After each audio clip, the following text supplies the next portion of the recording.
Hello everyone, আসসালামু আলাইকুম। আমি লিজা চলে আসছি বরাবরের মতো নতুন একটি ভিডিও নিয়ে। আর এটা হচ্ছে বেলা 12টার দিকে আমরা হালকা একটু নাস্তা করে চিন্তা করেছি, তাই এই আয়োজন। তো হালকা নাস্তা করবো চিন্তা করছি আজ কী করা যায়, যেহেতু চিকেনটা মেরিনেট করাই ছিল আগে থেকে। যাই হোক, তো চিকেন ফ্রাই দিয়ে মুড়ি দিয়ে খেয়েছি, যেহেতু একদমই অপ্রস্তুতভাবে এটা করেছি। আর এদিকে রুদিলা আমাকে একটু সাজুগুজু করিয়ে দিচ্ছিল। মার্শাল্লাহ, রুদিলা অনেক সুন্দর করে সে মেকআপ করে দিতে পারে। আর এটা হচ্ছে সন্ধ্যার পরে আমরা বের হয়েছি, রুদেলার বাবা এবং আমি স্বপ্নতে চলে আসছি। আসলে ঈদের জন্য আমার টুকিটাকি বাজার দরকার, তো চিন্তা করেছি স্বপ্ন, আগোড়া, মিনা বাজার, প্রিন্স বাজার সবই আমার হাতের কাছে। তো আমি আসলে এক এক সময় এক একটা জায়গা থেকে বাজার করে থাকি। তো স্বপ্নটা যেহেতু একদমই আমার বাসার পাশেই, তো চিন্তা করলাম স্বপ্নতেই চলে যাই। যাই হোক, তো স্বপ্ন থেকে আমি টুকিটাকি যত বাজার আছে সবই করে ফেলেছি। এখানে দারুচিনি, এলাচ, লবঙ্গ, গোলমরিচ, হ্যাঁ, যা যা নেওয়ার দরকার আর সব কিছু নেওয়া হয়ে গিয়েছে। ঈদ বলে কথা, তো ঈদকে মাথায় রেখে আসলে অনেক বাজার করতে হয়। যেমন আমি যদি বিভিন্ন ধরনের ডেজার্ট করি, সেই ক্ষেত্রে বিভিন্ন ধরনের ইনগ্রেডিয়েন্টস তো লাগেই।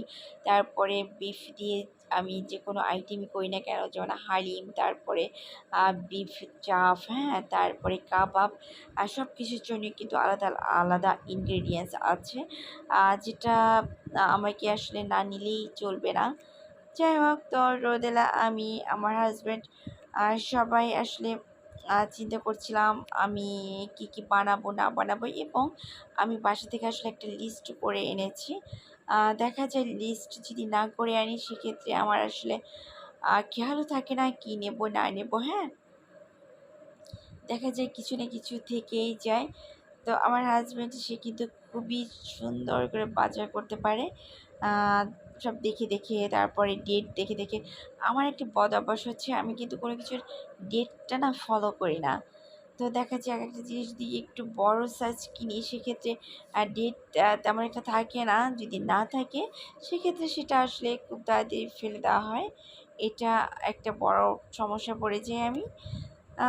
দেখা যায় এরকম ছোটোখাটো যত মশলাপাতি আছে, সেগুলো কিন্তু একটা প্রাইসও হয় বেশ ভালো। তো রোদেলার বাবাই, সে আবার সব কিছু ডেট দেখে দেখে নেয়, এটা আমার ভীষণ ভালো লাগছে। আর রোদেলার পছন্দের যে জিনিসগুলি আছে, সেগুলি সে নেওয়ার জন্য মানে কাউকে বলতে হয় না, সে খুঁজে খুঁজে বের করে আর সে ঠিকই টলিতে নিয়ে নেয়।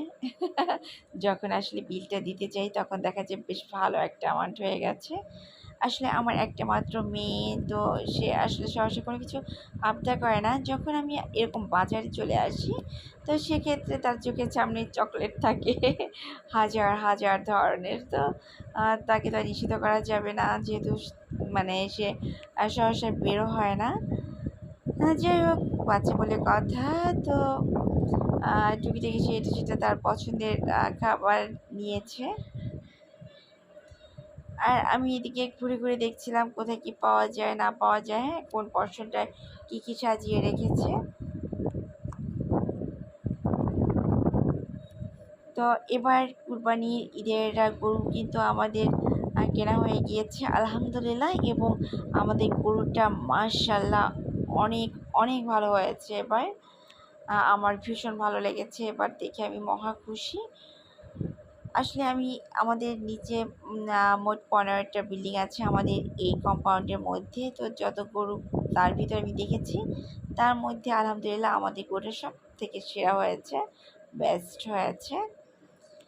যাই হোক, তো আল্লাহ যেন আমাদের কুরবানি কবুল করে নেন, সেটাই।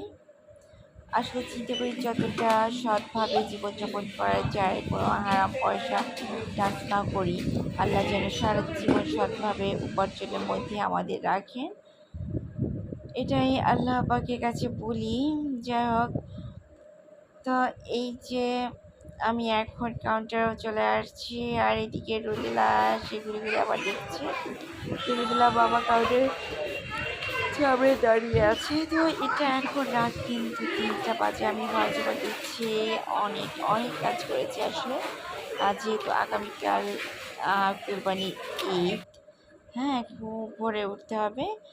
আর এই যে আমাদের বাজার সদাই করে নেওয়া হয়ে গিয়েছে। দেন যেহেতু একদমই আমার বাসার কাছে হেঁটে যাওয়ার পথ, তো চিন্তা করলাম যে বাজার নিতে হেঁটে যাওয়া যাবে না, আর রিক্সায় যেতে হবে। রুতিলা বাবা পিছনে চলে আসতেছে হেঁটে হেঁটে। তো আজ এখানেই বিদায় নিচ্ছি। আল্লাহ হাফেজ।